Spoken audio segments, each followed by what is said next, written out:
আমাকে অনেকেই বলে যে তুমি ভগবানে বিশ্বাসী নাকি কর্মে বিশ্বাসী।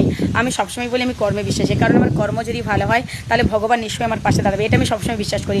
নাহলে তুমি গুন্ডা, চোর, বদমাস, সবসময় মানুষের ক্ষতি করে, নোংরা চিন্তাভাবনা রাখে, মানুষকে গালিগালাজ করে, তার ভগবানকে ডাকলে ভগবান সাড়া দেবে না। এটা আমি সবসময় মনে করি যে আমার কর্মফল যদি ভালো হয়, আমি যদি মানুষের জন্য কাজ করি, আমি সবসময় নিজে থেকে যদি সৎ থাকে, তাহলে নিশ্চয়ই ভালো ফলটা আমিই পাবো, ভগবান আমার পাশে থাকবে।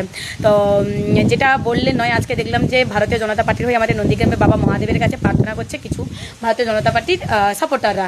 তো তাদেরকে দেখে আমি একটা কথা ভাবছি যে এরাও তো নন্দীগ্রামের মানুষ, এরা কি কখনো নন্দীগ্রামের ভালোটা বুঝবে না?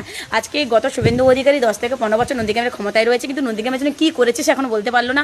না একটা ব্রিজ করতে পেরেছে, মাত্র 800 মিটার একটা নদী, তারপরে ব্রিজ নেই, একটা রেল লাইন নেই, কিছুই নেই, তারপরেও তাকে সাপোর্ট করছে। তারপর নিজেকে ভাবছে না এরা মানুষের জন্য ভাবে না, এরা নিজের পেটের জন্য ভাবে বলে শুভেন্দু অধিকারী সাপোর্ট করছে। তো যাই হোক, ভগবানকে সবাই ডাকতে পারে, ভালো মন্দ সব মানুষই ডাকতে পারে, তবে আমি বিশ্বাস করি ভগবান তৃণমূল কংগ্রেসের পক্ষেই রায় দিচ্ছে। কারণ যে মানুষটার জন্য ওরা প্রে করছে সে মানুষটা কত, কারণ ওরা যার জন্য ভগবানের কাছে প্রে করছে, ভগবান নিজেও জানে যে ওই শুভেন্দু অধিকারী কতটা খারাপ মানুষ সেটা শুভেন্দু অধিকারী নিজেও জানে। আয়নার সামনে দাঁড়াতে বলবেন, শুভেন্দু অধিকারী নিজে বুকে হাত দিয়ে বলবে উনি খারাপ নাকি ভালো।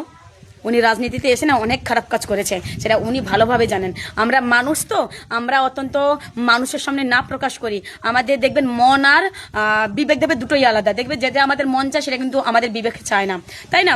একদিকে ভাবছি যে যাবো, এদিকে বিবেক বলছে না যাওয়ার দরকার নেই। আমাদের এরকম মনে হয়, মন যদি মনে করে যে আমি কি এটা খাবো, কিন্তু আমাদের বিবেক বলে না, এর মধ্যে যদি কিছু আছে, যদি তোর ক্ষতি হয়, এরকম প্রায় হয়।